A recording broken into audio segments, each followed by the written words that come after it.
Let's talk about something important. Put that coffee down.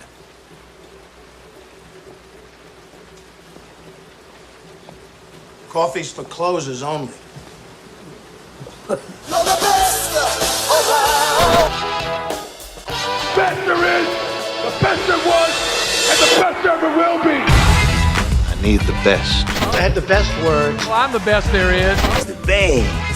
We the best. Have a chance to be the best of the best. You are now listening to Best of the Best, presented by Radar Studios. Starring two guys who use their middle initial to sound cool. Here are your hosts, Neal E. Fisher and Mark P. Smith. So great job on the new website. Oh, thanks, yeah. That was set up by our fan and friend, Scott, who made the template for it, and then I kind of been populating it with content in the last week or so. So it's been kind of a busy week for me. So I've been doing that at night, and there's some things we want to address about it still, but it's better than it was. So please, everyone, go to bestofthebestpod.com for all your best of the best needs.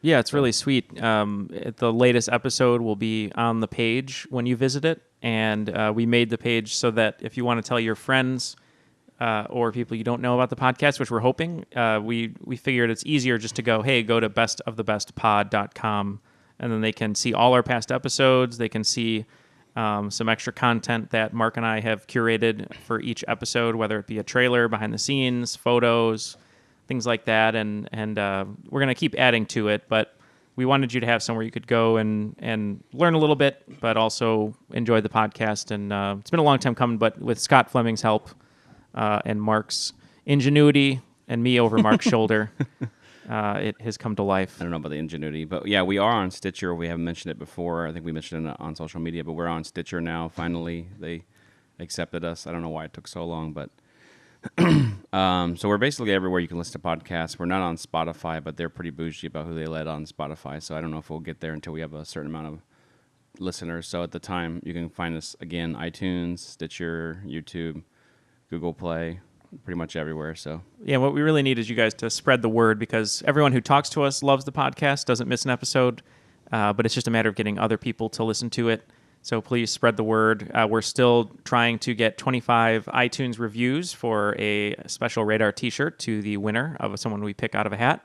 So if you listen to the show, if you're one of the listeners that we see on our metrics, just leave a review. yeah, and if in a couple episodes, if we don't hit that mark, Neal's going to blow his brains out on the podcast. So either way, we'll have something. Yeah, basically the way it's going to go is I'm going to pull a revolver out of my desk drawer. I'm going to load it slowly, and I'm going to point it at the door like I'm going to shoot anyone who comes in. But then, like the warden in Shawshank Redemption, I will turn it on myself. But knowing your luck, you would pick maybe the one bullet or one chamber. It would be the one prop gun that's here, and I just hit myself with a blank, and I knock myself out. So cool, yeah. Check out the website, bestofthebestpod.com, and again, special thanks to Scott Fleming for helping us, improve it. We launched a website that I did pretty quickly, just because he wanted to get it out there, and then he helped us refine it, and we're going to keep continuing to improve it and all that stuff. So, what are we talking about today? So today we are isolated in one room, and we cannot leave for the duration of this podcast. You guessed it. It probably didn't. But we're doing movies that primarily take place in one location. Right. I read a lot of lists that say that there are certain movies that are quote-unquote one-location movies. Some of them I would disagree with. I think you can be very loose with that title. So I think with us, though, as long as they primarily take place in one location, I get the, if you have the opening establishing scenes, and then basically the entire movie you're in one location, I think that counts. But some movies, though, just actually take place only in one location. So we're gonna talk about that and hopefully come up with a great best of the best list that Veal Chop won't punch us over. I think that to quantify a one location type movie, this doesn't mean one room. This is like some some of these will be, just like the same kind of building or whatever. Just the theme of this really is the whole film happening within the confines of, four walls essentially. But I think if you want to quantify it a little bit, some of these films would be like more on the 75% to 90-something% sort of one location. Basically, like a long scene, Right. is the entire film. Very play-like or very stage-like. I think a lot of these films are because of that, because of the nature of their setting. So this is something that Neil and I have talked about since we started the podcast. Again, it's another topic that we were excited to explore because there's a lot of these. There's a lot of good films out there that are one location based. So Yeah, and I think I know there's some movies that we're not going to say, and just looking over my list, some of them I didn't include because I know someone's going to go, well, what do you think about this movie? I don't know if it's on Mark's list, so I'm not going to say it right away. But some of them, there'll be some debatable ones. there'll be just some debatable ones, and it's hard too because some films are on such a massive scale. You could say, well, that film takes place entirely on that planet or on that spaceship. Right. So it's tough. Yeah. So one thing I did want to say though is what's a good example, real quick, of a movie that it just skirts that's just outside of the edge? You think, or just outside of the discussion? So I for don't example. think Reservoir Dogs is a single location movie. A lot of it takes place in the warehouse, but I think it opens in the diner for like 10 minutes. Then See, I disagree. You disagree? And I'll tell you why when I get to it. But Okay, but that one I feel like is a little suspect right off the bat. right off the bat. One that you said that skirts the. Well, I'm just saying one that's like, let's just say one that's like obviously like Forrest Gump is definitely not a one location movie, so we're not going to talk about that. But like, what's one that's like, some people might say it is, but I'm Well, not, I like, would you know what I say- mean? Outside of Reservoir Dogs, because Now I Hate You. So I love Shawshank Redemption, and that's Right. on a list that I just looked at of one location movies because they're calling the entire jail one location. But then you have Say Wataneo, you have all the scenes with Brooks and Morgan Freeman Right. leaving on the bus and living in society, and it doesn't. If the whole film took place in just the jail, then I could see that. Like Escape from Alcatraz, maybe could be a Yeah. one location movie. Well, and the jail is it's got so many settings. I mean, there's Right. so many. Jail itself seems like a larger world than, say, some of the movies I think we have on our list. That's a good one. I think that's like kind of debatable, but no, it's not going to be on the list. Yeah, it's tough. I mean, we're looking at a list right here, and Die Hard's on here, which is one of Mark and I's favorite movie. But I don't know if I'd ever really consider that. I mean, he's in different parts of the building. I don't know. It's tough. That's just like Shawshank, I think. Yeah. As much as I would like to talk about Die Hard, I Me think that's too. still it is a one location, but he kind of, he shows up, he's there the whole movie. I can see why people would say it. I wouldn't take you to task if you talked about that movie, but I think a lot of these movies what we'll talk about will be more sort of single room based, or like single sort of confined area. Yeah, and as always, let us know ones that we might have forgotten. We're just going to try to go with the ones at least we wrote and get through. And we're going to try something new. Mark and I have been trying to do it for a while, but it's just a matter of remembering. But we're gonna try it out a little bit. We're gonna be a little what's the word I'm looking for? A little experimental. We're gonna try something together on air. Basically, we're just not going to say if a movie is in the mix or is an official submission. A couple of you guys have said, hey, we love the show. Sometimes you talk about the in the mix films a little bit more than you talk about the official submissions just because of time, because you appreciate that we don't want to keep you in the car for a long time or in the bath for 2 hours. So what we're basically going to do is we're just going to talk about movies. Yeah. And if we only say 3 sentences about it, great. If Mark is going off on a half-staff about Reservoir Dogs, that's fine too. But we're going to just try to name as many as we can so that you guys as the listener will understand, hey, these are all the movies they're kind of putting into the mix, and we'll see what happens. Yeah. So I'm sure someone will hate it, so yeah. it's fine. So I guess we could start with Mark, since I've offended him already. Maybe right off the bat, I'll just kind of explain So I'll explain my first film I want to discuss, and that is Reservoir Dogs. Now, Okay. Neil doesn't. This is a more debatable one. I'm not saying this is clear cut, but I think the reason why I wasn't going to put this in my list but I kept thinking about this movie, and I kept thinking, no, the beauty of this film, and here's where I'll go. As a fan, I like this movie better than Pulp Fiction. I know everyone like gnashes their teeth when they hear that because Pulp Fiction's like the ultimate Tarantino film, according to a lot of people. But this movie, I feel like because of its mainly one location, it's a lot more inventive from like a writing standpoint and more creative in sort of staging and like character development.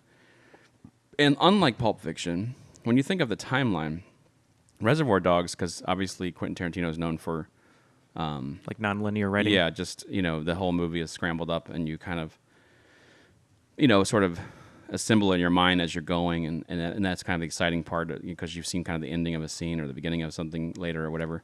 But in Pulp Fiction, if you think about it, it really is more linear in narrative or in structure than in any of his other films, because they start off in the diner, and this is like the diner scene is you learn later is pre the robbery, where all the henchmen or whatever are gathered to pull off this bank heist.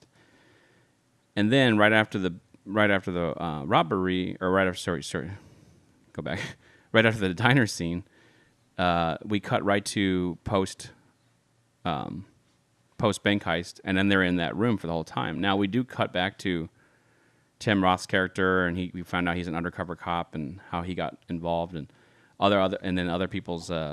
God, what's the line he says? That one performance of his I always remember when he's like bleeding to death. He's Spoilers. Like, and he's Are you a like, doctor?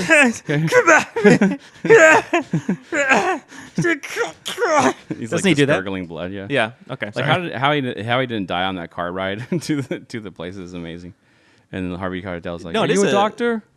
It is a great film. I do. Sorry. Continue. But real quick, what I was going to say is, unlike like Pulp Fiction or Inglourious Basterds or what have you, this film is pretty linear because it does flashbacks. Essentially, it moves forward, and then it shows you sort of how they got to where they are. Right. And it's not a completely one location movie. I'll give you that, but I think it belongs in the discussion because I think that's the crux of it, is them in that warehouse and all of the just all of the scenes that take place, because it's very.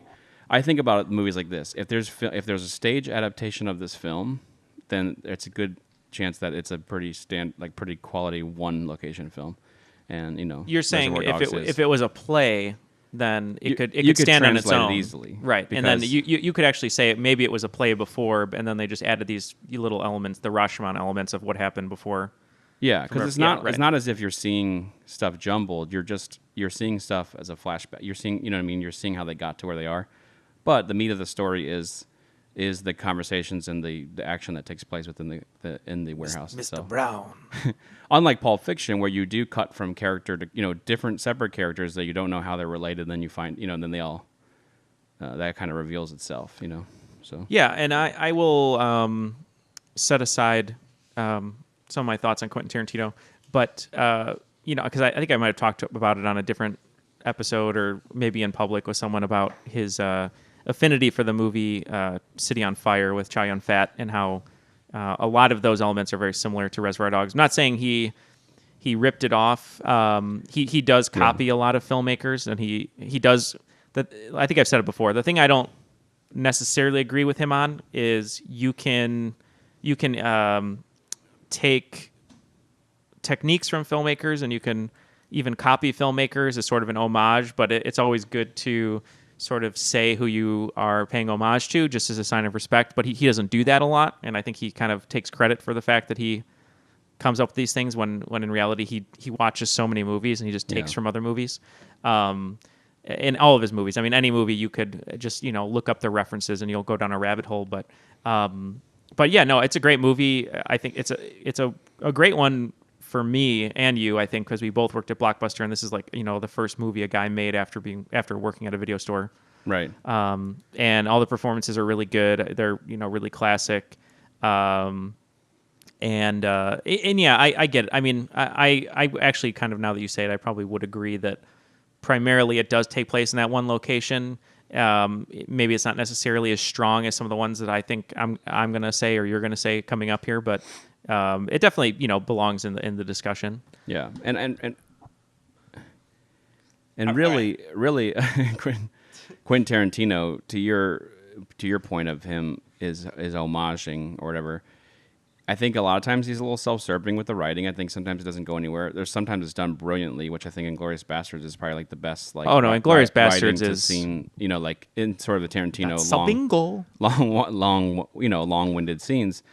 But for me, Reservoir Dogs is. But for me, the Reservoir Dogs. Well, all of his films actually are just like a macro version of a exploitation film. Like it's. Look. Like- All right. It all comes down to exploitation films. All right. I was working at the video store, and I'd look at Foxy Brown. All right, Pam Grier. I'd look at The Killing, Stanley Kubrick, and I put them. Quentin's in the studio. All right, listen, Thanks, Quentin. guys. All right, first of all, take your shoes off. I want to see your feet. And all right, so I was trying to come up with a allegory for The Criminal. All right, and they all talk about things like Madonna and pop stars as if they're normal people. Sorry, I think you're like almost like one inflection away from Woody Allen. I was very close to that. He'd be a little more neurotic. But yeah, I think like when you look at Reservoir Dogs, it's just a heist film. It's like that's how I break down in my Shyamalan's movie. It's like Signs is an aliens film, Unbreakable is a superhero film. Like I think we talked about this, where it's like this is just like a more like macro, like let's get in there, detailed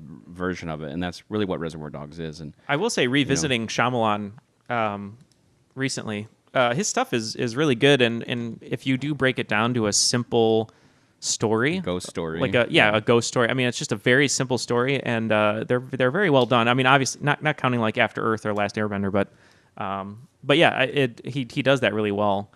I agree. Who's your favorite character in that film? Just like based solely on performance. Reservoir Dogs. Yeah. That's a tough one because I would. Man, I would say I think it's got to be a toss-up between Buscemi, and I can't remember his name, Mr. I'm not sure what his color Mr. name Pink. was. Mr. Pink, thank you. Oh, that's right. He has the... Why you got to call me Mr. Pink? Well, he's Mr. White. He's Mr. Because you're Mr. Pink. And you can't really deny Chris Penn in that movie, too. I mean, he's yeah, he was good in that. He's very frightening. In his tracksuit. He's like a rich kid with no sort of like, no kind of conscience, Yeah. And you feel for Tim Roth too. Like he's a cop. Like as an audience, we know he's a police officer, and he's just kind of he doesn't want to give up his cover, and he knows he'll be just killed. He's already bleeding out, dying, and I think at some point that's why he decides to do the thing he does. I don't want to spoil anything if you haven't seen Reservoir Dogs, and there might be some people that haven't, so I won't spoil it, but. So just moving on to a soft segue. I didn't think we'd talk that much about Reservoir Dogs, but it is what it is. Great soundtrack. Too. Great segue. So my first film I'm going to talk about is one that I saw while I worked at Blockbuster, and this one wasn't recommended to me. I happened to see it because it stars Robert Sean Leonard in one of the title roles, or not title roles, but one of the roles.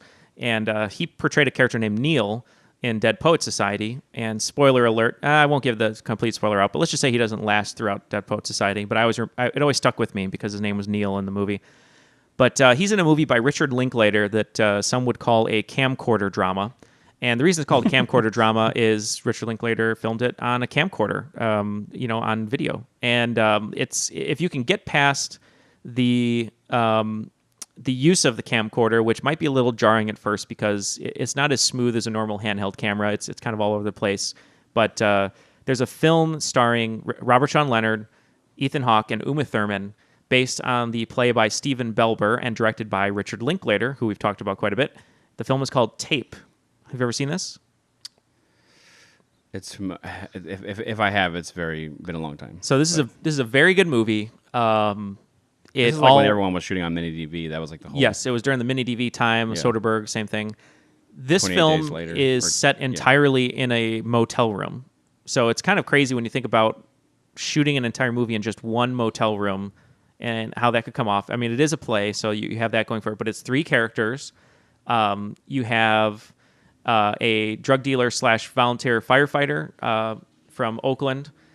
His friend is a documentary filmmaker, and a woman that they both have crossed paths with, whether they were in a relationship or not, or they knew her, is the third person. And I don't want to give too much of the plot away. It is kind of juicy, and it's very much like a play where everything kind of unravels scene by scene. Juicy. Sorry. But it just really great performances, and it really is done well because it takes place in that one hotel room. And I did want to say at the top, I feel like One Location Rooms, I saw a quote somewhere that said it's a producer's best friend because it's cheap to make, but it's a director's biggest challenge or worst nightmare because you only have one room, and it's really, you're basing everything on the performances and trying to change things up, within basically every scene. You're in the same place, so you have to think of inventive ways to change from scene to scene. Well, and if you're a solid actor too, it's probably a joy, I would think, to do that. Just like or like a challenge, obviously, but right. But in the end, like it's all you. There's not a lot of trickery. You know what I mean? It's not a lot you don't need editing or visual effects transitions or montages to show like what you've gone through. I mean, you're doing everything within an hour and a half, period. Yeah, and I think on a production design level, it's got to be interesting because you're like, oh, I got to make this thing interesting for an entire film. You know what I mean? I got to make this like room or this place like hold up. So yeah, and the last thing I'll say about it is it seems very real. The performances and everything are very grounded, and it's almost like you are a fly on the wall of a conversation you shouldn't be in, but you're just so engrossed, you have to sit there and listen to it, but you feel bad because it's such sensitive and serious subject matter, but you're like, all right, I got to listen to it. I got to be here. So, right. So Tape, that one. Yeah, it's been a while since I've seen this. I should, but yeah, this definitely seems like that era, like 28 days later. And yeah, it's very mini DV inspired. I remember actually, I think the camera he might have used is one I had, but I'll have to look that up while you're talking. But a lot of people were using that Canon XL1 because you could change the lenses. Yeah, I think you remember that? I know they did that on 28. They had a crazy rig on 28 days later. I remember seeing the behind the scenes where it was like the little body of the Canon XL1, and then there was like this huge like lens mount on top. It was like, I remember I wanted the Canon XL1, but it was always just so expensive. Yeah, that's a nice little video camera. So okay, cool. Tape. Yeah, nice. A nice addition to the conversation. And that's one of my favorites. So I wanted to make sure I said that one. All the ones I'm going to say initially are going to be some of my favorites, and then I might talk about some other ones. Yeah, there's a lot on here that I had pulled as well, and there's a lot that I think are worth mentioning. Again, we're just going to throw every movie out there, and then we'll decide in the end. So. And we hope that some of these movies that we mentioned that maybe you haven't seen, that you go out and watch Netflix, Redbox, Vudu, Hulu, Amazon, or whatever it is. And then, if you do watch a movie that we talk about that you've never seen and you do like it, then, reach out and let us know, because I'd like to hear. Or if you say that, if you disagree with us, we'd like to hear that too. We get a lot of, we've got a lot more of those than anything, which is great. Yeah. We like to create a conversation. Yeah, the conversation is the most important. And if a Criterion, don't be vulgar. If a Criterion collection film is something that makes you feel weird and you'd rather fall asleep, that's fine. But we might mention them every now and then. Just for the hell of it, I'm just quickly going to mention The Exterminating Angel by Louis Buñuel. That's a film I recommend. Know this one. Yeah, it's just really quick. It's just a Criterion collection.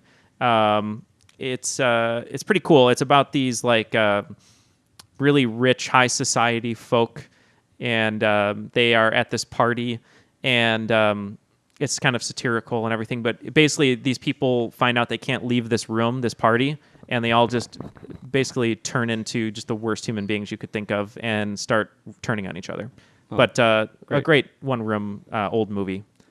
I think that's a main theme when I was looking through this list. A lot of the themes of these movies, I feel like, are interpersonal relationships in terms of, and I guess a lot of these are people that never met each other or kind of strangers to each other, and how they deal with pressure and whatever challenge they're facing to get through a thing. I think that's kind of a constant. Oh yeah, well they're good mirrors. Or how humanity.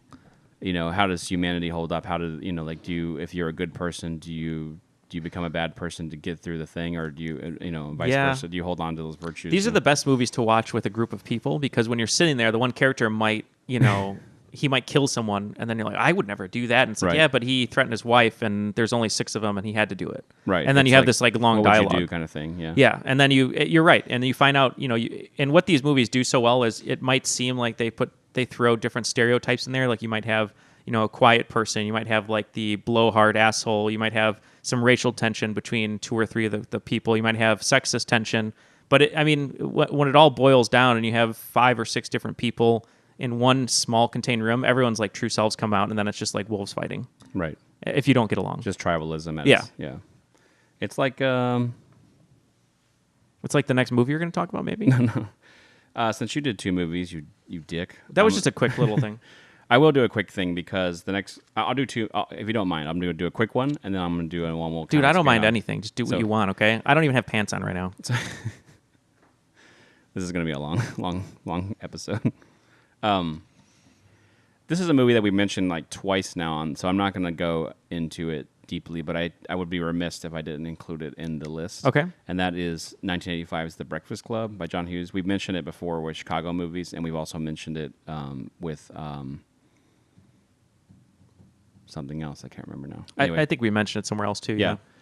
That's a great look. I wasn't going to put it on the list, but I was like, I can't not mention it because this is such a great. This is such a great example of that of 5 different people. 5 kids. Yeah. Yep. 5 different people that are, that's what they exploit in the movie is that there's a jock, there's a geek, there's the the bad kid, The basket case. And the sort of the pretty princess woman girl, and in the end, if you haven't seen Breakfast Club, go screw yourself. But in the end, they find out that they're really more alike than they are different. I think that's such a continuing, that's such a timeless theme, especially for high school kids, especially when you're trying to find your identity. And you break up a good point to boil these movies down. It's either it ends up where people find out they're more alike than different, or they find out they're more different than alike, and then all hell breaks loose. Yeah, and so like not to go too deep into it again, but this is I would be remiss if I didn't put it on the list because I do think it's an excellent example of great one location. Yeah. Because really the whole movie takes place, almost the whole movie takes place in the library. Yep, which was built in the gym at a high school in Illinois. So, but the next room, I just gave it away. The next room, does it involve a lot of panic? The next, sorry, you got me all screwed up. The next movie I am going to mention is Panic Room from 2002, directed by David Fincher. Mm-hmm. This is an excellent example of a one-location movie because it really does take place in one house. It doesn't really go anywhere else. The title sequences sort of shows you New York City, but other than that, this is very much a Hitchcockian, what I always say is more of a Hitchcockian approach to a film than David Fincher usually does. In fact, he followed this movie. Fight Club was the movie that he did before this, and that was like certainly a 150 location, like a much bigger movie. This one, like I said, is more of a thriller, more of a suspense, and on its surface, it's very much like a kind of classic, like I said, Hitchcockian story. But because Fincher is one of the rare directors that can take that material and expand on it and make it more interesting. He puts these characters, and some would say, not to go too Freudian on you, but the 3 guys that. So basically, the plot of the film is a recently divorced woman and her daughter move into a nice brownstone in New York City, and they discover it has a panic room, and you're like, okay, whatever, there's a panic room. Like the people that before, obviously, were worried about something, they built a panic room. And then 3 burglars find out that there's possibly some sort of fortune in this house, and thinking that the house is still in renovation or hasn't been, or whatever, and still on the market, they break in the same night that they move in. The 2, Jodie Foster and her daughter, played by Kristen Stewart. Kristen Stewart, thank you. Mm-hmm. Probably her first big role, I think. Yeah, she had this, and then she kind of moved on to Zathura. Yeah, a little bit with the Jon Favreau film. But the interesting thing about this movie is you have 3 burglars that are on sort of a scale of good to evil, where you have Forrest Whitaker, who's very much like a sort of burglar with a heart of gold, like a guy that's his motivation is way more about his family and about he felt like he's pressed to do this burglary, and then Jared Leto, who's hell-bent on getting the job through no matter what, even at his own physical harm, and then you have Dwight Yoakam, who's somewhere in the middle, but then takes a turn as well. But yeah, I don't know what else to say about this movie. It's not Fincher's best movie. I would say actually, I Oh, would yeah. say maybe it's like his least. Like, Well, would you maybe not least? You'd probably but, put this over but Alien it's 3, towards right? the bottom. Well, if Alien 3 had his version, maybe that would be. Yeah, maybe that would. If it was like 100% Fincher. Yeah. Yeah. But this one, again, it's still a fun movie. I would watch. It's one of those things like, would you watch it again? Yes, I'd watch it again. Like I'd watch, if it came on Yeah, TV, I mean- I'd probably stop and watch it. But It's well done. It looks great. It was shot by Conrad Hall and Darius Kanji were Yeah. shared credit on this. I'm not sure how much of each of the Darius movie. that Kanji they- shot 2 weeks, I think, on this movie, and then Yeah, and originally Nicole Kidman was supposed to be Jodie Foster's role, but she messed her knee up during Moulin Rouge and couldn't do it, and so Jodie Foster had like a week to prepare, and she took over the role. yeah, and she did great. And I think Yeah, I like actually her in this movie more than I think. I mean, Nicole Kidman would have been great too, but I like. There's something about Jodie Foster, just from appearance wise. I just think she's like a lot more.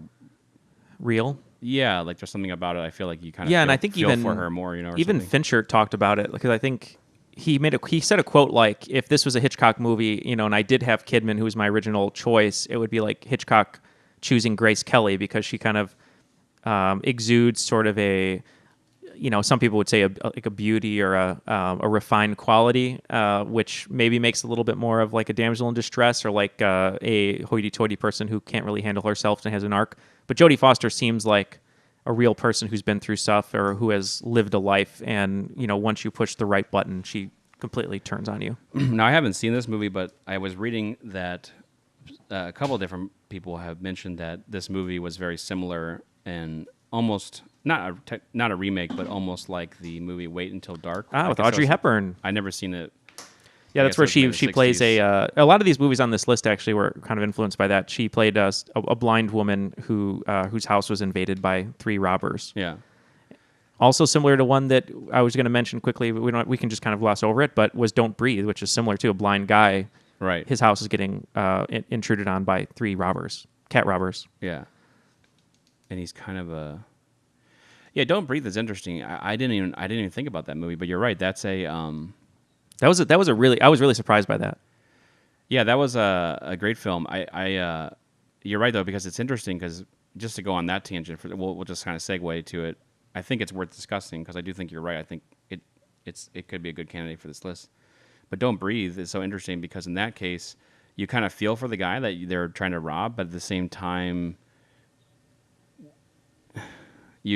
Well, when you, it's funny because Yeah. you feel bad because of his disability, and that I think he gets the money from. It was like not a good cause, but it was because someone died that he loved.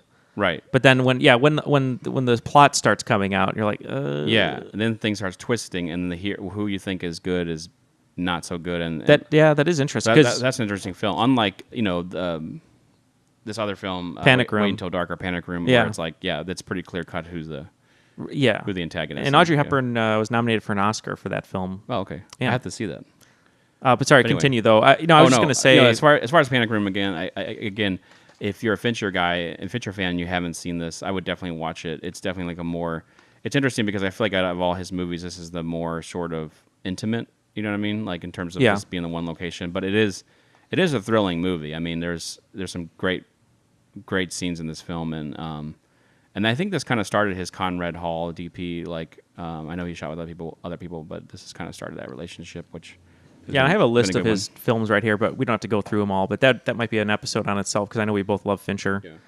Yeah. Well, speaking of Fincher, someone who influences him immensely is Alfred Hitchcock. Yeah. And Alfred Hitchcock's filmography is very full of one-location films that he's done. One location. One- That's my. One is that? Is he British? Wait. No, he is British. Okay, but okay. it sounded like Lorne Michaels right there. One location. Yes. I created a film with 10 reels of 10 minutes each with one take. I know everyone. Just real quick on a tangent. I know Yep. everyone glorifies Hitchcock, and as they should. As a filmmaker, he's like definitely like very relevant in the crafting of the American film. But he must be a real creep. He must have been. Oh no, he was definitely known as a creep, especially with his actresses. Like who I can't were imagine if blonde. he was around in the Twitter era that he wouldn't. No, He'd be making like directed Redbox. Jezebel or some sort of blog would write a damning article about him, and then he'd have to issue an apology, and nothing would happen. Yeah, I mean he's a lot of people appreciate his influence on cinema. A lot of people don't like his movies as much, but it's undoubtedly one of the best filmmakers of all time, regardless of what you think of them. But I'm actually going to name 4 in a row here because they all service this. 2 of them star Grace Kelly, who would later become Princess Grace. One of the prettiest women ever on screen, and obviously one of Hitchcock's muses. Probably was creepy to her. He was creepy to all of his blonde actresses. But 2 of them, single location. You have Rear Window with Jimmy Stewart. That was on my list. Come over to the window. Hey, can you give me a long lens there? Sorry, That's more like a really old. Jimmy that's the old. I used to do old Jimmy Stewart impression Mr. in high school. Smith goes to Washington. Wait, is that Jimmy Stewart, right? Yeah, that's Sorry, right. okay. Hey, that woman's doing exercise across the window. Can you grab my Nikon, dear? That's pretty good. Sorry. That's my impression of Jim Carrey doing an impression of Jimmy Stewart from Mad TV. Or no, I'm sorry, SNL. No. From the Joe Pesci show. No. Where he goes, roses are red. Is it SNL? Or are you Violets thinking blue. in Living Color? Actually, he might have done it on Living Color, Okay, but he you're did it. thinking- If you look he's up, like a just look up host. Joe Pesci show with Jimmy Stewart, and Jim Okay. Carrey does an amazing thing where he beats Joe Pesci up. So Grace Kelly was in Dial M for Murder and Rear Window. And then you also have Rope, which was revolutionary at the time because it But was... Dial M for Murder is not a single location. You're just saying No, it's mostly one location. Okay. Yeah. And then... that's the one I haven't seen. Of his, Yeah, so. yeah. And then Rope is revolutionary because it was sort of made to be a one-take movie that was a precursor to things like Birdman and everything. But the way that... Birdman. The way that he did it, though, is he had 10 minutes per reel, and he would film for 10 minutes all in one take, and then he would use the back of people's suits, the wall, different things that would basically allow him to cut and stitch the film secretly, so the audience at the time wouldn't know. Now you can tell, but really, really, great thing. Audiences then probably blew their mind. Yeah, it apart. probably blew their mind. Shit. And then another one, an oft forgotten Hitchcock film, which was actually fairly well done for the way that it was written, is called Lifeboat. Right. Which is everyone's just actually on a lifeboat. There's like 5 or 6 people, and the basic story is these people on this lifeboat pick up a German U-boat captain, and it's basically them deciding if they're going to throw this guy overboard, if they should kill him, because his boat was the one that sunk theirs, that made them, have to be on a lifeboat. So, and that's a great metaphor for a lot of these films, is people on a lifeboat. You know what I mean? Like, yeah, pretty much. Yeah, everyone is technically on a lifeboat. Yeah. So I just wanted to mention those 4 Hitchcock films. Do you think, just real quick, because I had this in the discussion too, I had these on my list. Do you think he was drawn to this type of stories from a sort of playwright? Well, a lot of them are based on plays, yeah. Yeah, like from that example, or do you think there was like more of a era of filmmaking? Because I was trying to debate this in my mind, and I don't know the answer to it. But if the era of filmmaking where it was very studio based, or very, what I mean, you were shooting like inside, like basically on a stage. Oh, right. Like, was that more like, were these films more like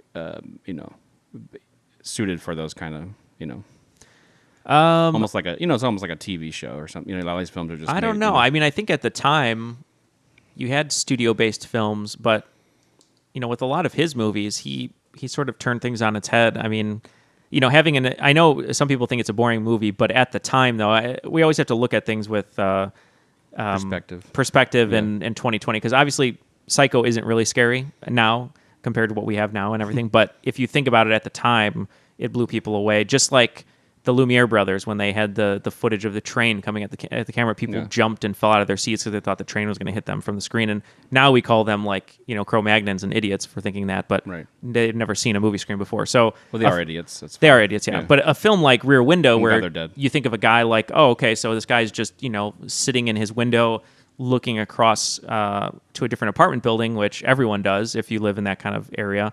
and he It's like sees watching a little movie, you know. yeah, like and it was different at the time, and same thing with Rope. I mean, he experimented with one take, and you know, I don't know. It's weird. I think part of it is he liked the play aspect of it because as a filmmaker who did a lot of plays and adapted a lot of plays, he definitely brought a sophistication to the way that it was filmed because he took like these simple subjects and turned them into like, you know, pretty entertaining and riveting films, you know. He must have loved Rear Window because I just imagine him as like a real creepy peeping Tom type guy. Actually, I could see that. I bet he was sitting, you know, in his pajamas, or I imagine him in like a white wife beater and boxer shorts with the socks really high up with those things that pull them up, like the clasps, the stirrups. Yeah, yeah. And he would sit like in his window, and he would like, you know, oh, there's Sherry. Oh wait, I'm not getting into Jimmy Stewart now. Sean Connery was your. There's Sherry. Yeah. Anyway, I agree with you. Yeah. I agree with you. What do you got for me? I'm gonna do a couple quicker mentions. Something that we don't have to get. Now, here's a couple of films, again, that I'd be remiss to not mention. Okay. And I was debating this one, but I'm gonna throw it out there. I'm gonna see what you think. And that is the movie Clerks. Okay, I mean mostly You've heard of around it, the right? convenience store. Yeah, I haven't heard of Clerks, but Did you? I mean, what do you think about that movie? I feel like the argument in my mind, I was like, yeah, they do leave to go to a funeral at some point, but then I mean that's mostly But it's talking at a mostly- convenience store. Yeah, yeah. I think if mean- anything, it's worth mentioning just because I feel like this movie is kind of the quintessential. It's obviously this movie, Slacker, Reservoir Dogs, all those movies that kind of started that '90s independent, sort of the like kind of like the late '60s American independent cinema movement. This movie was similar to that, or you know, or in that discussion. And I think, if anything, it captures the sort of what do I want to say, the kind of infantilization of sort of grown men of this kind of generation. infatuation. No, infantile. Like the fact Oh, that these right. guys are Right. haven't done anything really their life. You know what I mean? Like they're just like kind of like running a convenience store and still like playing video games and like playing with their buddies on top of. You know what I'm saying? Like. Right, like the Peter Pan syndrome. Yeah, and it's funny because it's a movie that you would think, like, on paper seems like a really boring movie. But even if I watched it now, I feel like it's still, like, interesting. I think it kind of captures kind of like Breakfast Club, it captures a certain attitude and certain, like, timeless kind of themes, like, sort of anxieties and, you know what I mean? Like, And it's people also have it's one of those movies too where there's only I don't want to say a handful. There were many writers, but there's not a large number of writers who write in a very distinctive style that isn't really realistic. I mean, it is realistic, but it's almost a little too weird. Yeah. And but it works though in Yeah. the movie, you know.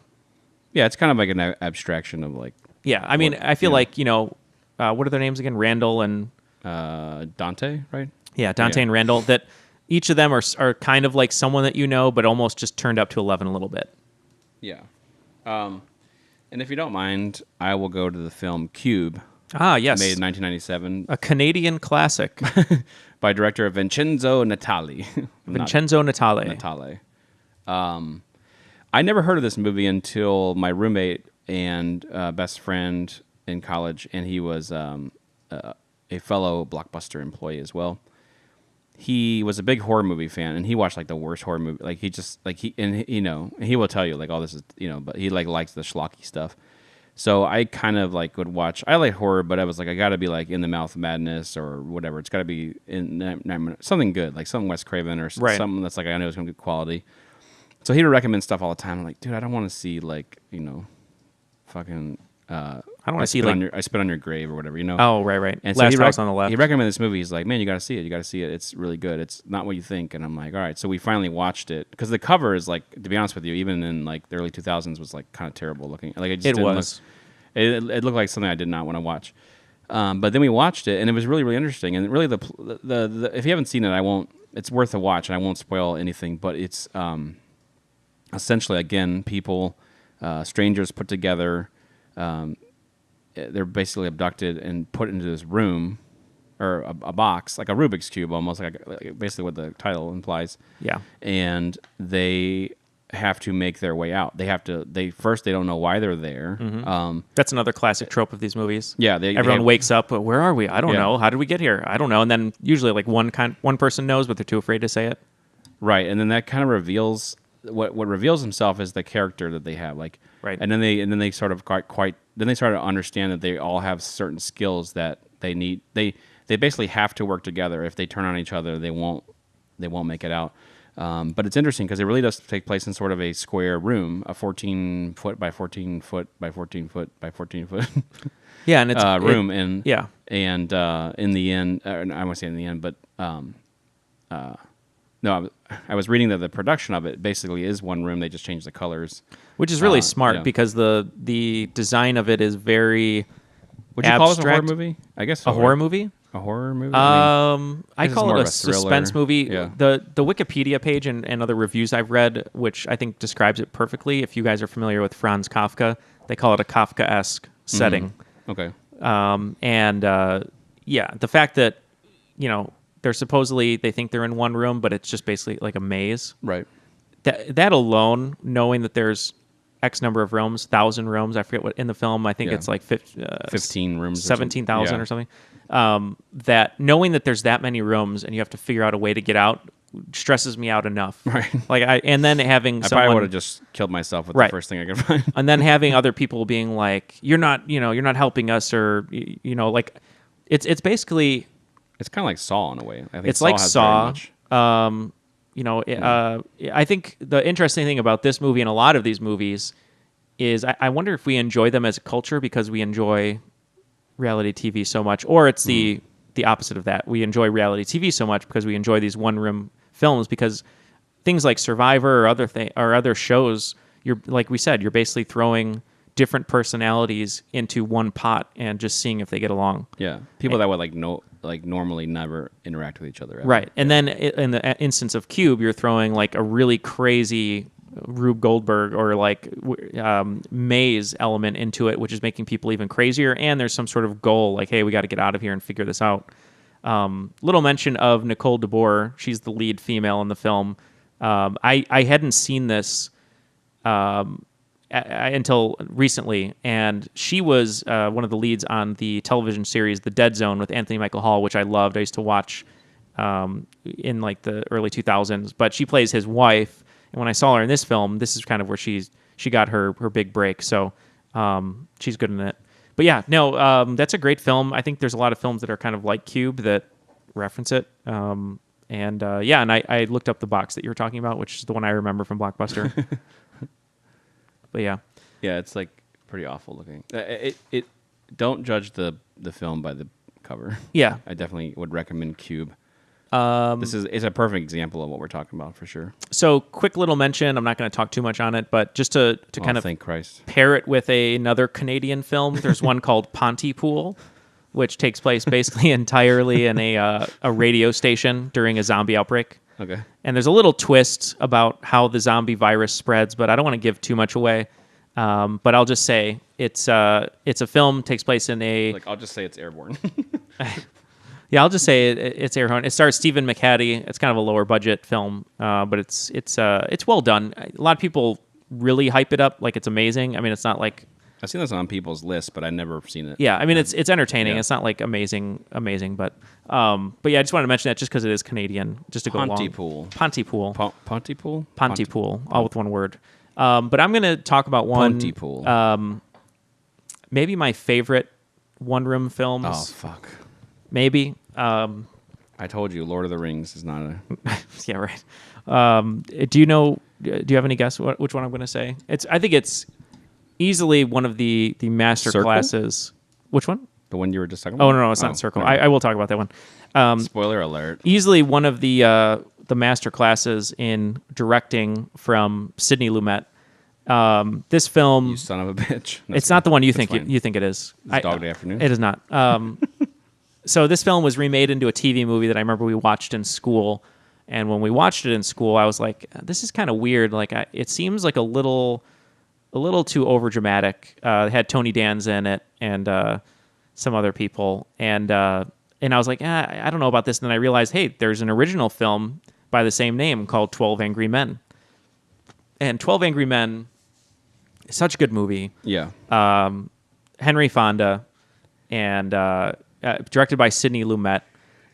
This film, it's so simple. I mean, the whole concept of this is simple. It's just 12 jurors in deliberating the case of someone who allegedly stabbed their father to death, and all 11 of them are like, "Hey, this is what's great about it. You have 12 different men who are just like normal guys. They all have different jobs. They on the outside they all wear a suit and tie, or they wear a tie, or they're just kind of like your classic versions of normal guys. But then immediately 11 of them are like guilty without a doubt, and a lot of them they're like, I want to go home. I don't want to sit here all day. It's hot. I don't want to talk about this. But there's one guy, Henry Fonda, who listened to all the evidence and basically is fighting 11 guys to come to his side of the argument. And you're watching this drama in one deliberation room, which the way Sidney Lumet directed this and made this interesting, which it shouldn't. I mean, it's very much like a play, like Mark was saying earlier. But just the performances in this are amazing. Just to go through some of them really quick. Lee J. Cobb is sort of the antagonist to Henry Fonda. He's a big mouth guy, brass. I believe he's played by George C. Scott in the remake, the TV remake. Jack Klugman is really great in this. Jack Warden, Ed Begley, and Robert Webber. But yeah, it's a great film. Not much else I can say about it.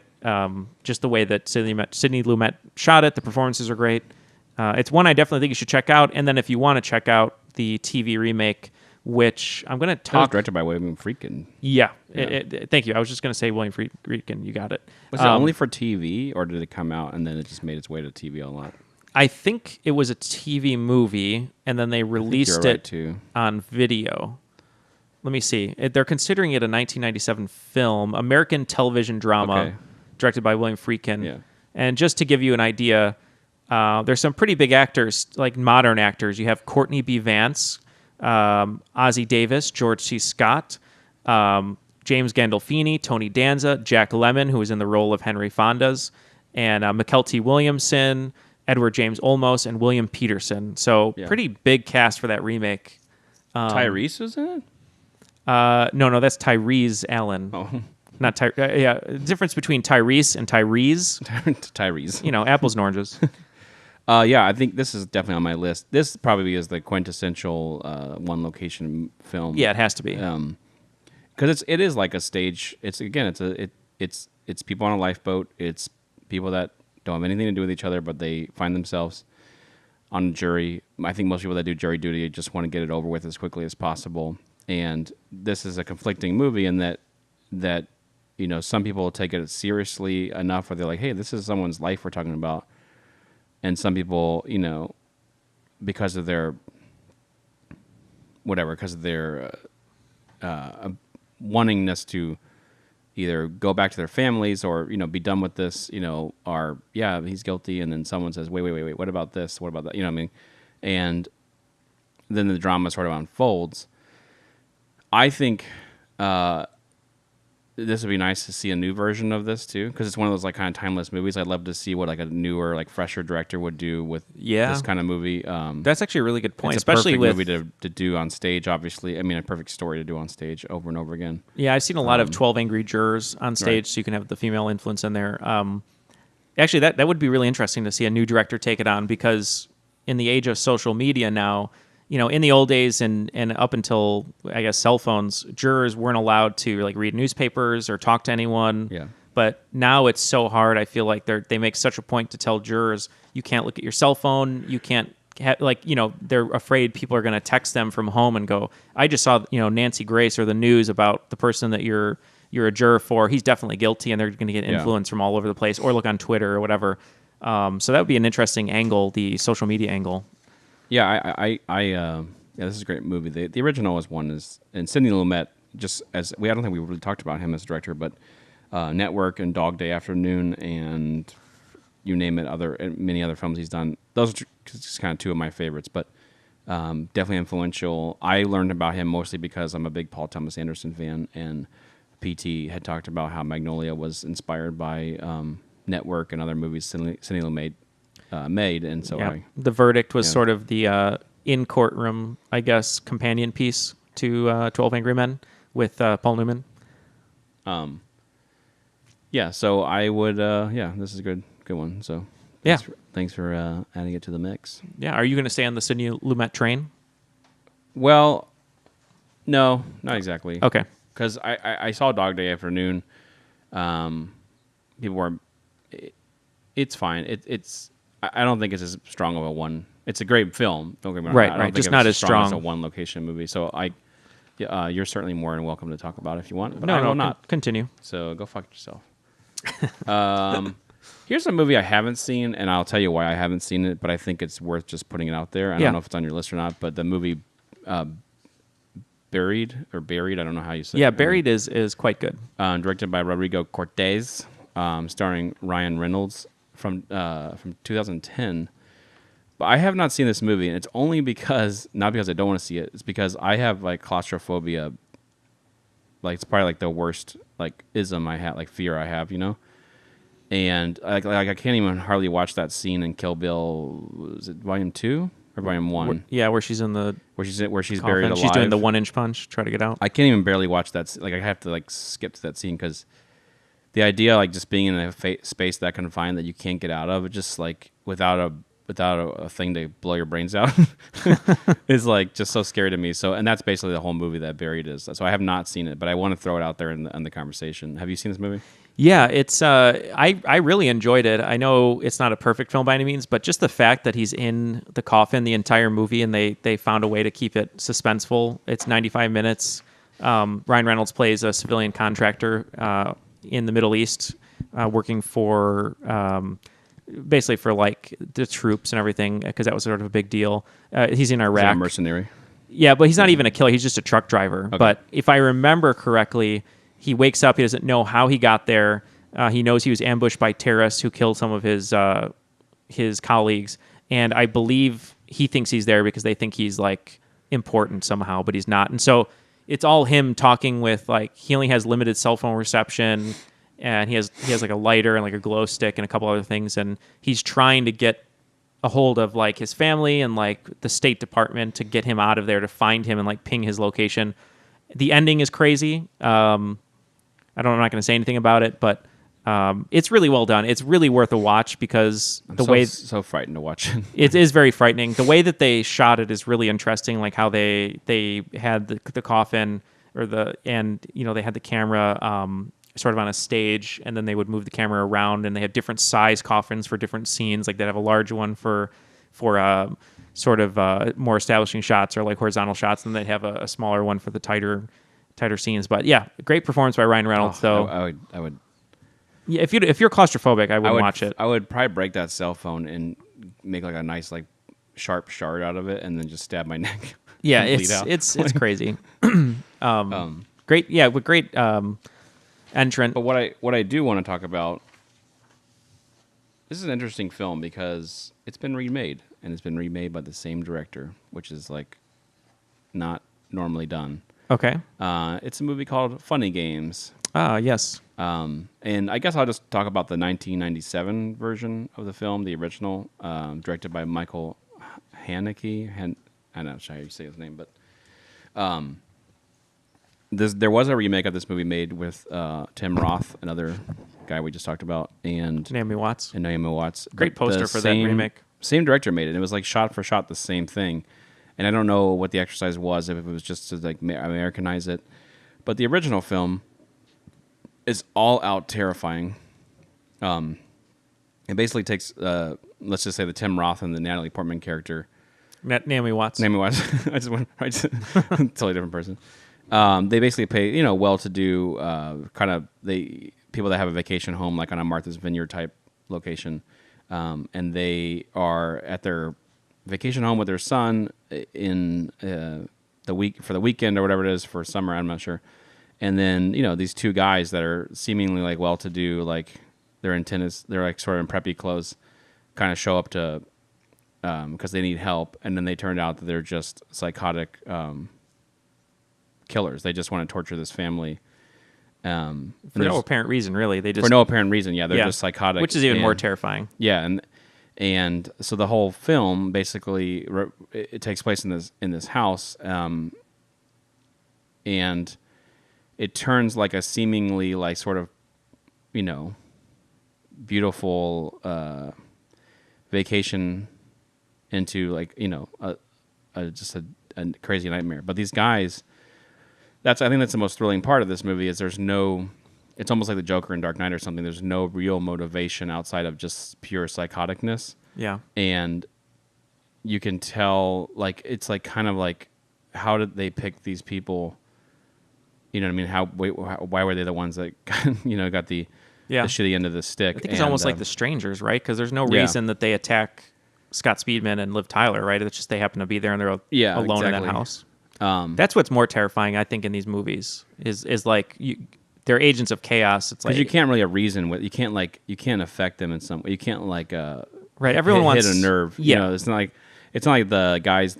It's not like Forrest Whitaker in the Panic Room where he's like motivated by greed or like he's motivated by like he's motivated by like his family. Oh you know, right. like Oh exactly right. Yeah. Everyone wants to label something So, or if make you a can- reason. Yeah. If you're being trapped by that guy, you can maybe like appeal to that in him and help him. Like he can help you like escape maybe. But these guys are pure psychotic. And the remake is fine. It's just it's kind of like Psycho, where it was like it didn't really need to be made. I think maybe it was just for American audience because we didn't want to read subtitles because the original one's in German. Probably. And you know what's funny too is he actually originally wanted to base the original Funny Games in '97 in the United States, but they didn't have the budget, so they just did it in Austria.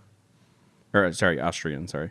Yeah. Thank you. Sort of a satire. I don't know I guess you could call it a satire. It's almost like a weird lens on our obsession with violence. It's like, hey, you guys like violence? Here's a lot of violence, but then it's terrifying because it's like there's a little too much. And when you think about the movie too, it's definitely like this kind of whitewashed, like, you know, well-to-do community, Right? Like everyone plays tennis. Yeah, and then, you know, you don't think anything bad happens there, and then these two guys show up and are murderers, you know. So, but yeah, I think it's, you know, a good example of one location type of film. You know, very Hitchcockian. I think it's funny because now that I'm thinking about it, a lot of these movies, there's not a lot of one location movies that are like romantic comedies. You know what I'm saying? Like these are all you know, sort of thrillers or you know, maybe in the case of 12 Angry Men, that's more of a drama, obviously, but a lot of these are sort of suspense and kind of, you know, tinging on horror, you know. So yeah, that's a good point. And what's funny about these two is I'm looking at this which entire kind of tells you list. about what people's the claustrophobia, like, you know, like the fears of being like confined to, Right. Yeah, like, basically you know. the fears of is it agoraphobia where you don't want to come out of your house? Yeah. Yeah, and it's like where you're forced to stay in your house. So yeah, a lot of these films, now that you mention it, I'm looking at them and I remember seeing the reviews, the movie posters while researching it, or articles written about it, and I would say the word Hitchcockian probably came up every single time. It's pretty funny. You love the word, well, Hitchcockian. I love the word Ian and then Hitch. So I'm going to go through sort of a rapid fire. A lot of these I enjoy. And you're not like Steve Bannon. You don't want to suck your own Hitchcockian. Right. Yeah. Exactly. So a lot of these I'm going to go through quickly. I apologize if I hit over some of yours. Rapid fire. Let's stop do me. it. Stop me if I do. Some of these I don't think you're going to have on your list, but so I was going through this, and there are a lot here that are actually more modern, but some of these I'm just going to go through quickly as one. So let's see here. Roman Polanski did a film called Carnage, which was based on a play. It had, if I remember, John C. Reilly. Oh yeah. Kate Winslet. John C. Reilly, Kate Winslet, and now it's gonna bug me. Oh shit! What's his name from Glorious Bastards? Yes. I can't think of his name. I love how we're just John C. Reilly, Christoph Waltz, Yeah, thank you. Kate Winslet, and Jodie Foster. Yeah. But that one's just about, which is really, I haven't seen it. I've only seen like a couple. I've seen it. Have you? Yeah. Okay, I've only seen a few scenes, but if I'm correct though, it's sort of how like two sets of parents can sort of just go from being very cordial and like some parents are to each other about their kids, and then they just Yeah, go and they insane. get very real. Yeah. Yeah. Yeah. So that one, it's a good mention. It's a good watch. I love Roman Polanski's films, but I have an issue with his past, and so like Woody Allen, you know, I try to separate the art from the artist. But it is good, worth a watch. Yeah. Okay. 'Cause it's definitely like a lot of these movies. It's very play like, and if you like acting toward a force, these guys. Yeah. There's nowhere to hide in these kind of movies. This film I haven't seen. I've been wanting to watch it forever, and I've heard it's awesome. Is Green Room, which I believe takes place mostly in a music club. I've seen it. Is it good? It's great. It's another suspense, almost horror movie because it's kind of bloody. But I was gonna put it on the list. I saw other people have their own list too, but that one's really debatable to me too because it does take place in one place, but that place is kind of like expansive. Like I feel like because you'd think it takes place in one room given the title of the but at some point they it's mostly one location. But so it's debatable. I don't think it's like Shawshank Redemption where it's just like that's not. But a great movie. If you haven't seen it, I would highly recommend it. It's really well done. Excuse me. So I have a long list here. I'll talk about one in a little bit more detail, but famous one that everyone sort of mentions, whether people call you pretentious or not, but it is famous for a reason. Is My Dinner with Andre? Yeah. Two guys sitting over dinner. Inconceivable. Yep. Sorry. Talking about life and everything in between. I have some newer films on here. Phone Booth with Colin Farrell. Oh yeah, directed by Joel Schumacher. Yeah. Surprise, not an amazing film, but it's one of Joel Schumacher's better films. Where Colin Farrell. That way, he had a string of movies that were really interesting in that area, like Tigerland and Joel Schumacher. I mean, obviously Colin was in that one too, but great voice work by Kiefer Sutherland, who has an amazing voice, and he's sort of the guy on the other end of the phone. So it's great to hear him. Also a little tidbit, little Easter egg. If you're watching Phone Booth, next time you watch it, Shepard Fairey, the creator of the Obey brand and the Andre the Giant icon, is in a lot of Joel Schumacher's films because they're really good friends. And if you watch Phone Booth and 8mm, a lot of scenes you'll see, you have to look for it, but you'll see the Andre the Giant Obey thing in there. So, oh, that's sweet. Yeah. A few films here if you really like. Neil's like, yeah. Anyway. no, I enjoy great fun fact. Moving on. I enjoy his performances. These two films I'm just mentioning just for the lead characters or lead actors' performances. You have Sam Rockwell in the film Moon. Yep. And Tom Hardy in the film Locke. Both great performances. Both of those are on my list by them. I'm glad you're just blazing through them. Well, no, I'll let you talk about it in a little bit more detail. That's fine. Hard Candy with Ellen Page, which is sort of Little Red Riding Hood turned on its head. Patrick Wilson plays what Ellen Page is accusing him of being as a sexual predator, and she kidnaps him and basically is kind of turning the tables on him. It's sort of her breakout role. But not Juno. Well, this is pre-Juno. Yeah, this is pre-Juno. Okay, I'm pretty sure. I'll double check that while we're talking. One I wanted to mention that a lot of people don't. Please fact check that. I can't be wrong. Please fact check that. Because just so you guys know, we made a mistake on our interview with. Yeah, it is 2005. With David Sandberg, and we called Shazam a Marvel Universe. I don't know why we were talking property, about DC the whole time. But it really is a DC thing, so we apologize. Somebody reached out to us, so don't skewer us. Yeah. Hard Candy is 2005. Juno's 2007. Two more little quick mentions, and I'll do my real one. There's a film called Circle that my friends and I watched, and I was just showing Mark this scene. Not it's actually the Tom Hanks one. Not the Circle, but it's just called Circle. Yeah.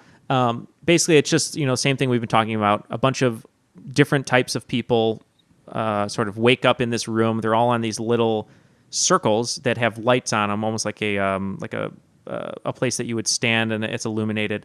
And they sort of figure out quickly that every minute, if I remember, one of these people gets vaporized and just completely disappears and dies. And the ways that can happen is you can step off of the circle and you die, or with your hands, they figure out everyone can collectively vote on who they think they should kill. So if there's like an older person, the older guy will be like, "Oh, I'm 80 years old or whatever. You can kill me." And while they're trying to figure out how to get out of this room, they have to vote and kill people. So either people kill themselves, they get voted on, and then you find out all these different character traits. Like one of the big ones is like a Wall Street stockbroker who's just like the biggest asshole. You have a woman who's pregnant.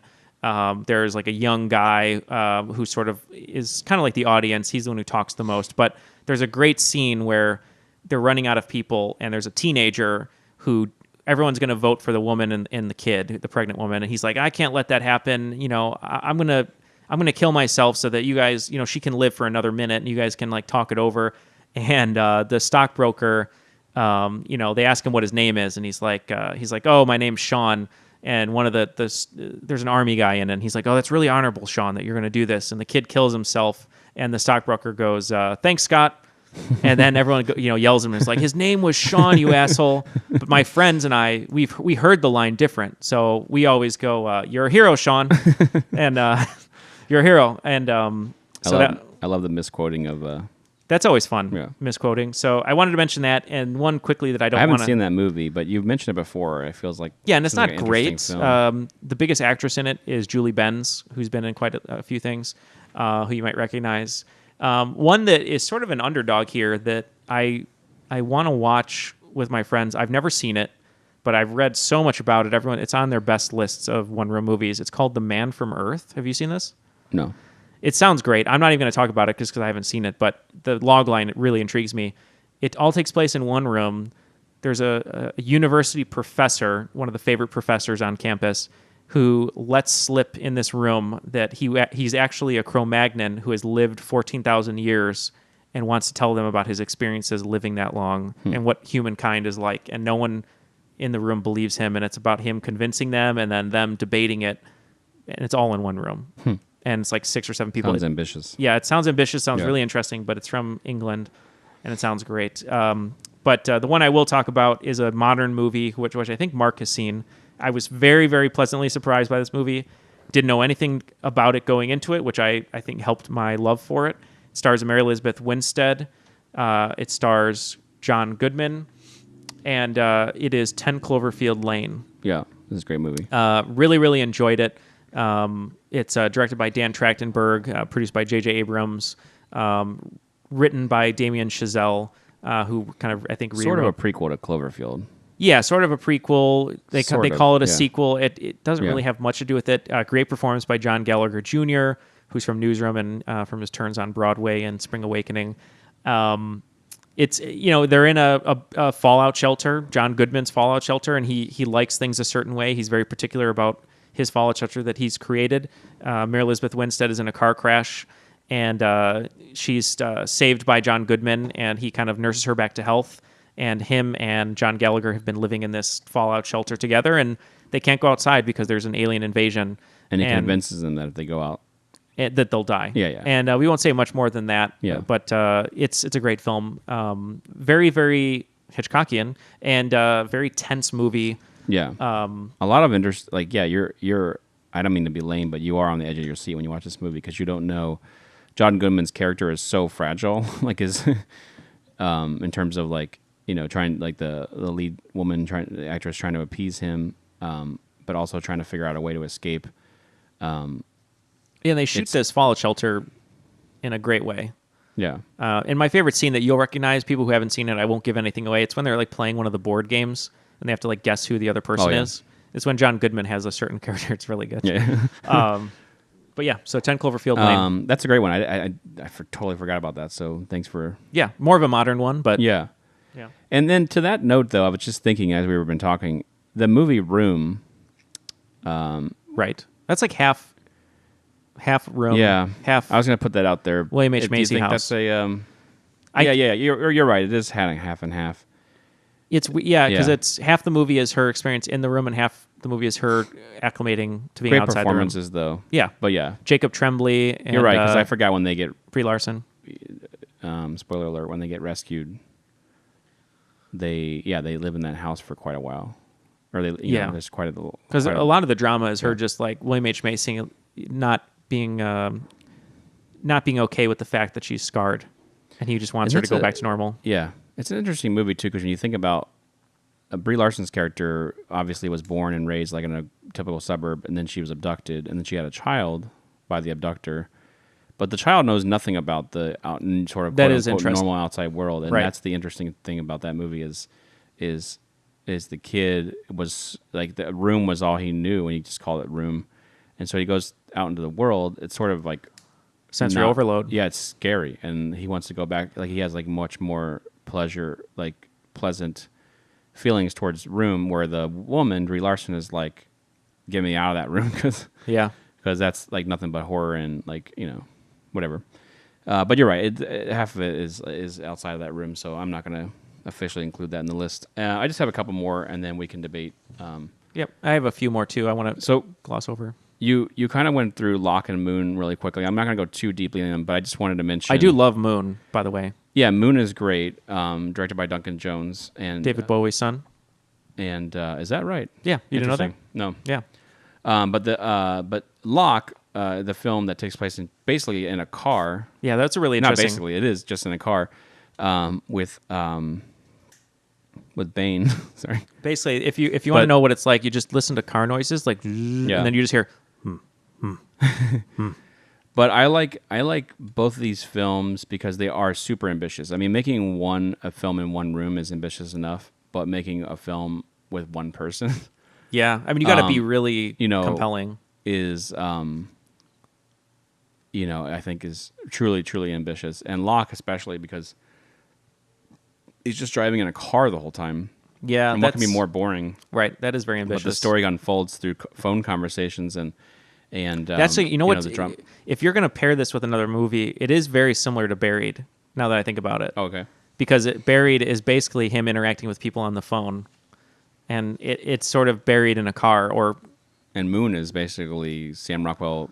It's almost like himself. It's almost Castaway on the moon. Which I don't even know if we talk about Castaway, but I mean there is a beginning and an end that he's on the island. That's another one though. I don't know. It's tough. I think we're going to miss a lot of movies for sure. We are. Yeah, we apologize. But Castaway, I guess, would be a good. But there's a good portion of it at the end. I guess that. Yeah. I don't know. I guess I'd be more inclined to if he was like just woke up there, right? And it was like, oh, that's true. You're right. You're right. But yeah, that I mean, I wouldn't to, throw you under the bus if that was one of your picks. But there's two more movies that I had, and again, we're gonna miss a lot of movies, but I think one is Glengarry Glen Ross by David Mamet, and as I like to pronounce his name, another play. Yeah, definitely another play. This movie has a few other locations, but for the most part, it's a single location film. And performances in this movie are, if you're an acting enthusiast, or if you're an actor yourself, if that's the craft you love to watch in a film, like as opposed to production design, directing, all that, this is your movie. Yep, coffees for closers. Those guys, the long diatribes that go on, the tour de force of acting that's in this movie is excellent. And it's one of those movies, like a lot of these stage type films, a lot of these play type films don't translate well to film. And especially, I think some of the other Mamet movies are okay. And his writing is obviously brilliant, but this movie translates really well. The acting in it, especially from guys like Alec Baldwin, Jack Lemmon, is really well done. So I wanted to mention that. And then the last one I'll mention is Misery. Ricky Roma. Sorry. Directed by Rob Reiner, the Stephen King adaptation. Mm-hmm. Kathy Bates, tour de force. Kathy Bates won an Oscar, I think, right? For Misery, yeah. Yeah. And this movie, again, has a couple other locations, but it pretty much is this one house. And that's the writer, played by Jimmy Caan. He's a famous writer, basically like kind of Stephen King-esque, I guess. Yeah, he pretty much is Stephen King, yeah. I mean, I think he writes romance novels in the film. And then I think, he gets in a car accident, and he's rescued by Kathy Bates' character. Yeah. And it's in like upper Maine or whatever, like some rural area. And she basically nurses him back to health, and seemingly is a nice woman who's just doing a. Well, it's funny because I think, I could be wrong, but I feel like it was Stephen King. It was like a commentary on being someone who's in the public eye. Yeah. Because she is a super fan of James Caan's writing, and she knows every book front to back that he's written, and knowing like, oh, well, this is the person I would want to be nursed back to health with because they enjoy my work. Yeah. But you kind of learn that like there's certain things she doesn't like, and she wants them her way. Right. Which she is can't accept her favorite character is going to be killed off or whatever. I think he's killing off And he's that writing character. So then he's like rewriting the book, trying to appease her, but also again, like the other movies, trying to figure out a way to escape. Yeah. And Some pretty gruesome scenes as far as like how she keeps him there. Yeah, it's a pretty famous scene. If you haven't seen this movie, I won't talk about it any longer. But she's great in this film. I think that's really what cemented her in terms of like one of our finest actresses. But yeah, I just wanted to mention it. It's also a little tidbit. I think it's funny that Stephen King is notorious for not liking the adaptations of his books, including The Shining, which is crazy. And because of that, they make a lot of these long, what I find kind of terrible TV movie versions of some of the, some of the things. But apparently he loved Stand By Me, Rob Reiner's version of Stand By Me, and that's the only reason why he greenlit, or he sold the rights to Misery, is because he said Rob Reiner's got to be involved somehow, either directing or producing, and then I'll relinquish. So he did, and Rob Reiner directed it, and I think he appreciated this film too. So, no, great, that was on my list. But yeah, that's kind of all on my list. Like I said, I'm gonna forget some stuff, or something's gonna slip my mind. But I'm gonna go through. That's what the forums are for. Yeah, and I'm gonna go through some of these very quickly. 3 here that are indie movies, but use the storyline of being in one location pretty well. One's called Exam, about people trying to get a certain job, and they have to sort of argue with each other until like the best person wins. There's one called Hush, which also stars John Gallagher, who is in 10 Cloverfield Lane. It's about a woman who is mute and deaf, who lives in a nice little house in the woods, and it's basically your garden variety invasion film with like a robber finds a house, he just wants to invade it, but he is up against someone who is deaf and mute, and it's how she survives. And what's really great about this movie is when you're in her POV, basically, of the situations, there's like no sound, and it's terrifying because knowing that you couldn't hear or scream or anything, and there's a guy trying to kill you, is pretty crazy. And the guy just is sort of a cat and mouse game. The other indie that I remember, favorite kind of game. My favorite kind of game, besides funny games. Yeah, this next film I saw randomly. I just rented it one day, and I really, really enjoyed it. I watched it on an afternoon. It's called Splinter. It's directed by Toby Wilkins. It's a very low budget film. It was filmed in Oklahoma City. It's basically about this little gas station and like these 4 people who get there, and there's like this weird alien or creature thing that's infecting people. I've seen this movie. Yeah, yeah, really great effects. My wife and I watched it for an indie. One we didn't talk about was You're Next, which is kind of fun.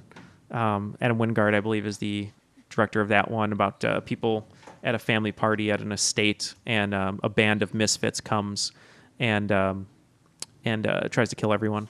So that one was good. A couple other ones. Man, really, there's no rom-coms in the. No, there's not. A couple other ones that I didn't mention. Das Boot, I suppose, because they're on a submarine.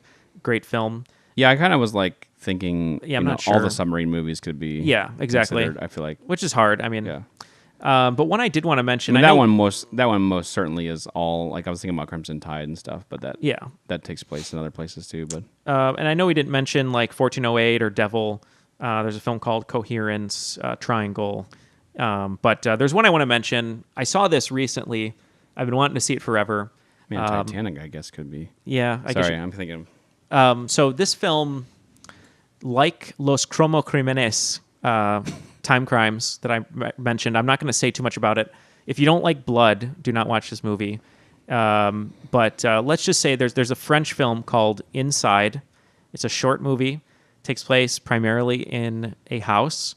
All that I'm going to say about this film, and if the logline itself creeps you out, just don't watch it. But there is a woman who is pregnant, and she lives home alone. And the entire movie is about a creepy woman who knocks on her door and basically wants her baby. And that's all I'm going to say. The entire movie is this woman who lives alone and is being stalked by a woman who wants her baby no matter how she's going to get it. And it's very creepy. It's very, very bloody, very gory, and it's a trip. It's a crazy movie. So I recommend watching it. I don't know if you'll like it or not, but it's pretty insane. And the last thing I will say before we deliberate, we talked about this movie before. It's one of our favorite movies together. And I know we've had it on a previous episode on our John Carpenter episode, but would you consider The Thing a single location film? Because that movie is amazing. Because they're all on the base on, what is it, Antarctica, right? Yeah, I would. For sure. Because that one is a classic, many different personalities, meshing, and then them not sure, who the monster is. Yeah, I mean, I would consider it one location because you're not really leaving. It's similar to the eight crazy, whatever, the 8 Crazy Nights, Adam Sandler. the Tarantino movie, the recent one. Oh, Hateful Eight. Hateful Eight, yeah. Yeah. It's similar to that in that these guys are all shacked up. It's not simple, I should say. It's like the environment outside is so brutally insane, right? But then inside there's equally insane things. I guess in the thing they're all kind of working towards the same goal, and then then we have the well, it's almost invasion, but it's almost a perfect example of the famous quote about these movies, which is, I think they call it the monster within, which is everyone is held up in one location, very, very afraid of what's on the outside of the door, when in reality, the conflict is about what's on the inside. That's very deep. I love it. Yeah, but yeah, I consider it. I think it's worthy of the discussion, or worthy of being ranked. So I don't know. Should we just deliberate? I guess. Let's do it. All right, we'll be right back. And now it's time to announce the best of the best. Okay, we are back. Again, I am sweaty. We have we have one of those weird detective diagrams where Neal made, where it's all pointing to the movie. I'm trying to Freddy Got Fingered. how it all relates.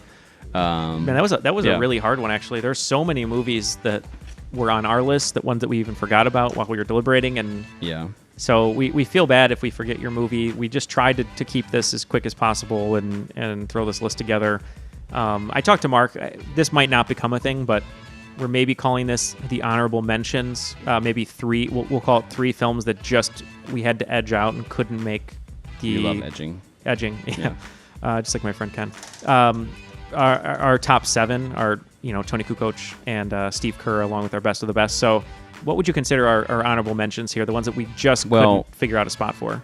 The one I had a hard time with was The Breakfast Club, and only because we've talked about it before. Yeah, and it's a great film, and it's definitely a great example of one location film too. But and one that isn't really highly dramatic. I mean, it is a little bit of comedy and drama. Yeah, it's one that on this movie is not a horror movie or a suspense or a thriller or like you said, very dramatic. But I think we do have better examples. It's debatable, but we have better examples. I think we made a good list. So yeah, and we also wanted to throw 10 Cloverfield Lane in the honorable mention pool. It's newer, so maybe we'll just let it breathe a little bit more. But we really enjoyed that one. We thought it was really well done. Yeah.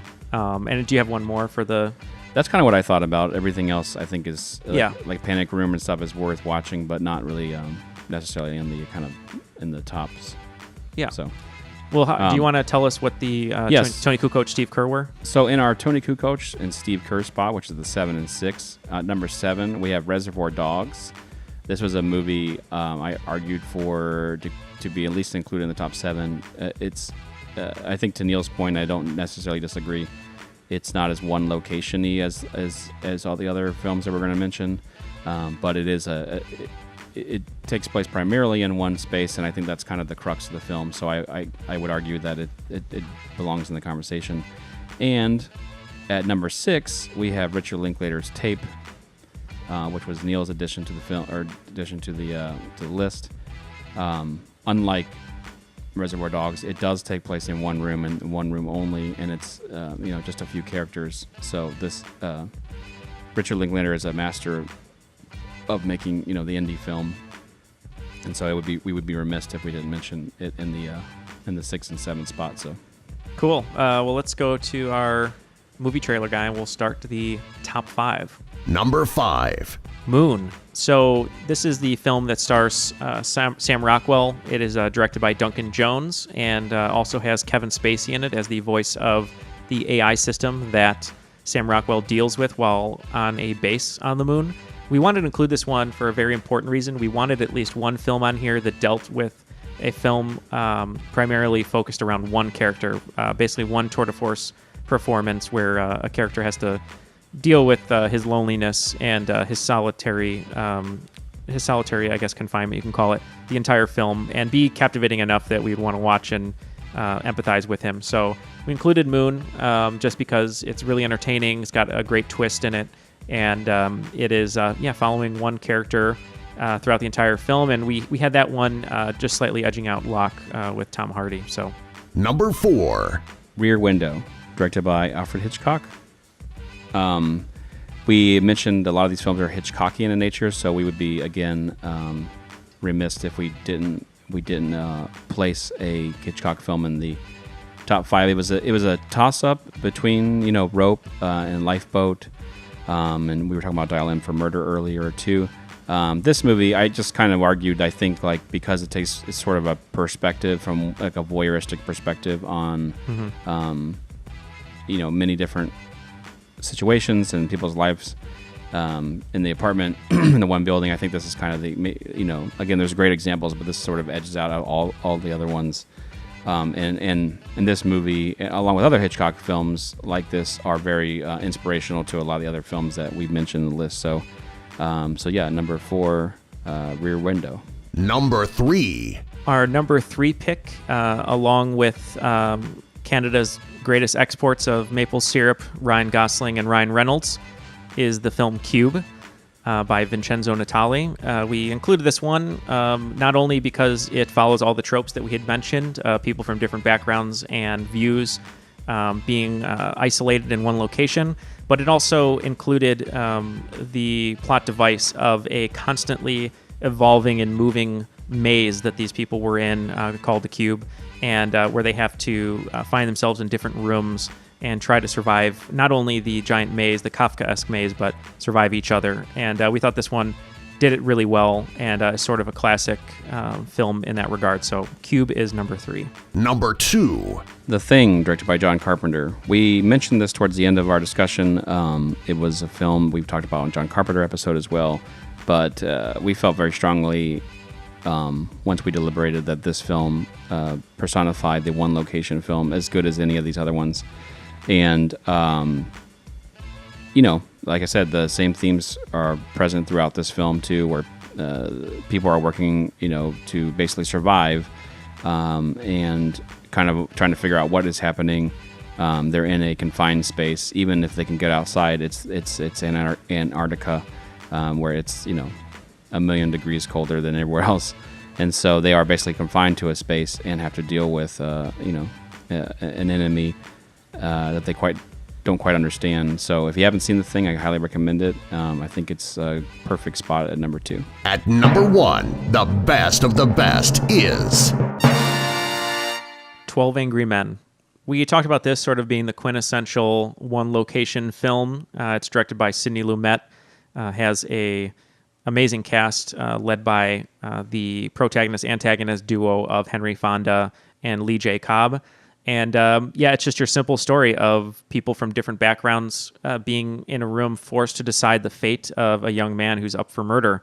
And you really get a great cross-section of not only America, but of different people.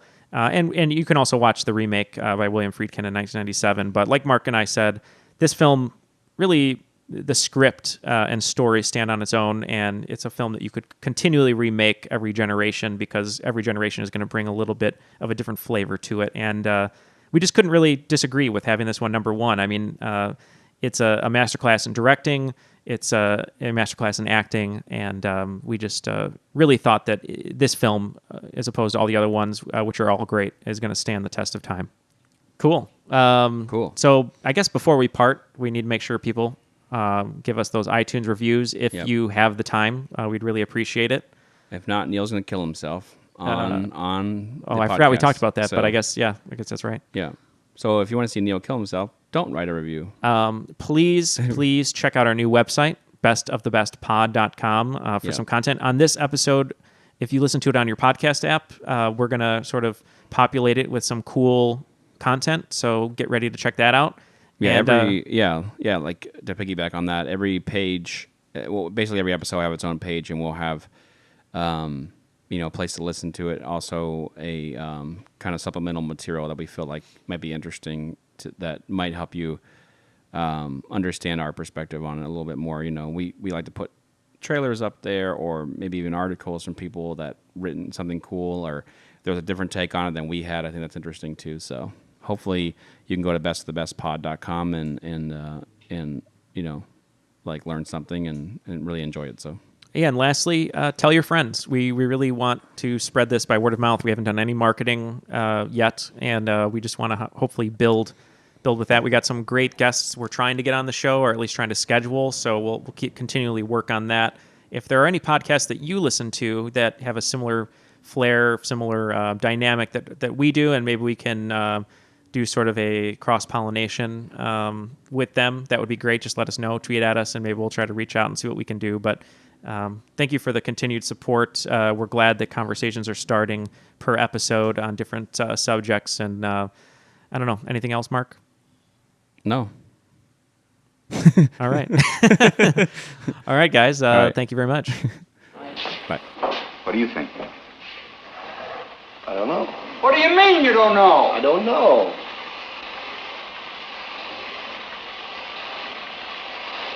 How about you?